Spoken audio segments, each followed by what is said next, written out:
Welcome to this technical corner. I'm with Barry Rooney from Prima Power. Today we are focusing on punching technology. Barry, tell us about the origins of Prima Power in this area of manufacturing. Okay, so Prima Power, the punching element of Prima Power is actually done by Power, which is part of the Prima Power group. They have been doing this for many years, decades in fact, building punching machines and the associated automation technology that goes with them. So they started out with turret punches, basically on a hydraulic format, which has now evolved over many years into servo-electric machines. All of our punching technology is servo-electric. We basically offer a range of machines for different sheet formats, which will punch using, as you see there, a turret punching format, but not just punch, not just for punching holes in materials. We can mark the materials, we can engrave them, we can put forming on them. Well, this is what I've got on my list. I mean, I'm looking at this and I'm just thinking, where does this machine start and finish? It can do so much. I mean, yes. Before we come to that as well, the speed that this operates is something else, isn't it? It certainly is, yeah. This is to do with the servo-electric technology that's in the machines as well, because we've got very high-speed drives, we've got a lot of control over what's going on. We can make a lot of things happen simultaneously, which basically means the machine is very fast and very efficient. And does it lose any of its reliability or accuracy moving at such a pace? None at all. No. That's the beauty of having servo-electronic technology on the machines. And I want to find out more about this turret as well here, because it seems like you can get an unbelievable amount of tools in here as well, can't you? We have different turret formats that we can offer in terms of the number of stations that are in them. The normal ones are either 16 or 20 station. That doesn't mean 16 or 20 tools. That's the number of stations that we can actually put in there. Some of those stations can be indexable, other ones can be static. But within any of the stations we can actually put in either single tools or multi-tools. The multi-tools, as the name suggests, can hold a number of different tools in there. If it's an indexing multi-tool, then basically what that means is we can rotate the tool to use the desired one inside the multi-tool unit. And that can be for any number of reasons, from the fact that it's actually some kind of a shape that we want to put in a different angle, or just purely and simply to pack more tools out into the tooling turret. So effectively with a multi-tool, you've got a turret within a turret. But what about the sheet on the table? How do you stop it from moving and stuff like that, and keeping everything together to maintain? So what you see on the Punch Genius there is basically we have clamps that are holding the material in place. So they have got a firm grip on the material, they're moving it around underneath the turret position so that you are effectively just keeping the tool in the same place and moving the material around under the tool.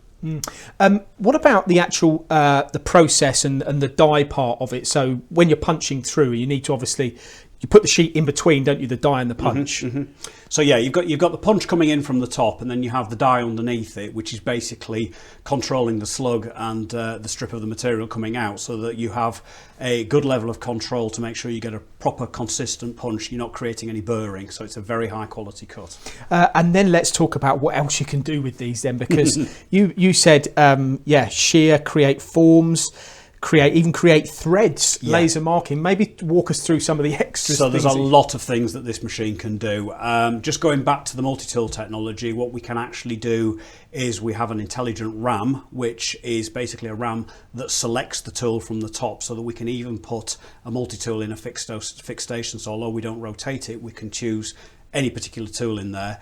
On top of that, we can then use indexable forming, so we can create high up forms up to 16 millimeters, including the material thickness, and rotate that form, and also, because we're servo controlled, program it to any particular height.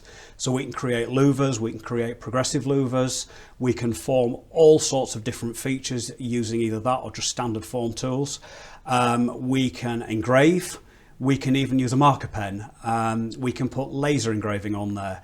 And then, as you said, we can tap. We can either tap from tools within the turret, or we can do an offline solution which sits at the side of the turret and taps, again, within process. So to say it's offline, it's basically just not part of the tooling turret. I look at some of the applications that we've got here, and I see that they can all be done on one machine now. And I go back to a couple of decades ago, and think, probably more than that, how people would have done these moving them from machine to machine to Yes. do all these different processes. So the advancements are incredible, aren't they? They are, yes, yeah. There's a lot of different variations of part design that you can now get from these types of machines.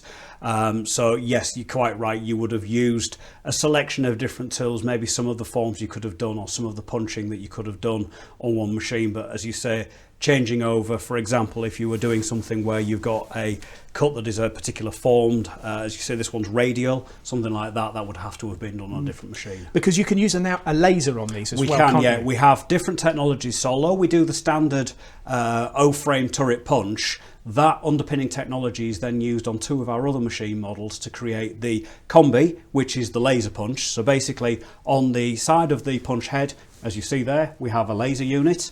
So that's part of the process, and that will do any other part that doesn't really lend itself to efficiently punching. So you could a say, contour. actually, this would be better cut with a laser, Yeah. and you can program You've it got to do that. both processes on the same machine.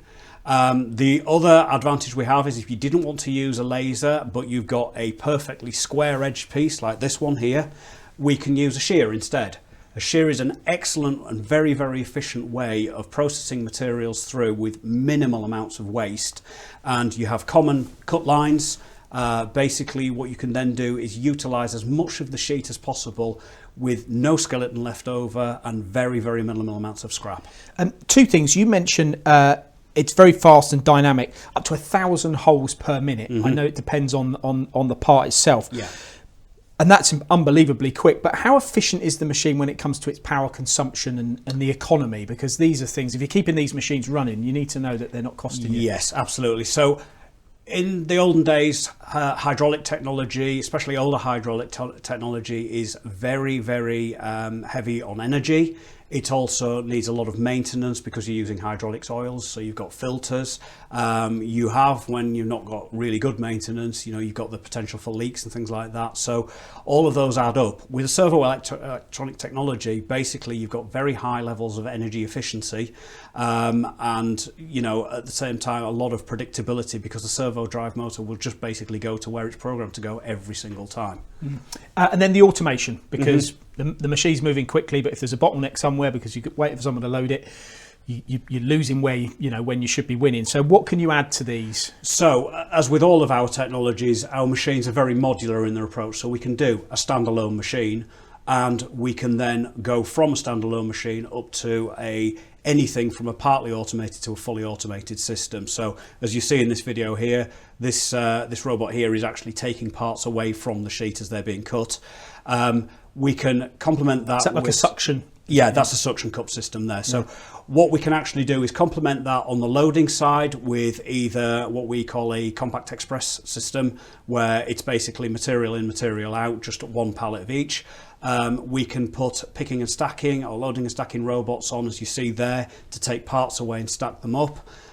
We can complement the storage technology to have a much more advanced system where we have storage towers full of materials ready to be processed that can run in complete lights out automation, and then on the other side of it, take parts away and pass them on to the next part of the production requirement. Okay, and the software that you would utilise for what we're seeing here, that varies, and depending on whether you want the lights out running, depending on whether you want to make parts slower, faster, you offer that too? Absolutely, yeah. We do our own software, or we can work with other systems as well.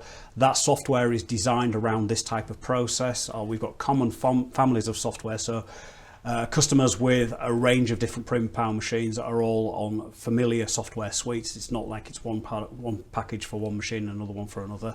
So it's all very, very familiar. It's very user intuitive, very easy to get along with. But that's basically for the CAM side of it, for programming the machines, and then also for reporting and programming. So if you are in a full automated system, we have a package of software, because our machines have got Industry 4.0 built in as standard, for programming them and scheduling them, and also for taking the data once processing has been completed, and reporting that back in to see how efficient your process was, and also for the machine reliability and all of the other data, and for service. Very, very good. Very impressive. It's punching technology. You can contact Barry if you've got a solution potentially being done in another way, where you could actually utilise a machine with all of these capabilities to make the part more efficiently and faster. We'll put Prima Power's contact details and Barry's contact details on the screen. Thank you very much. Very informative. Thank you.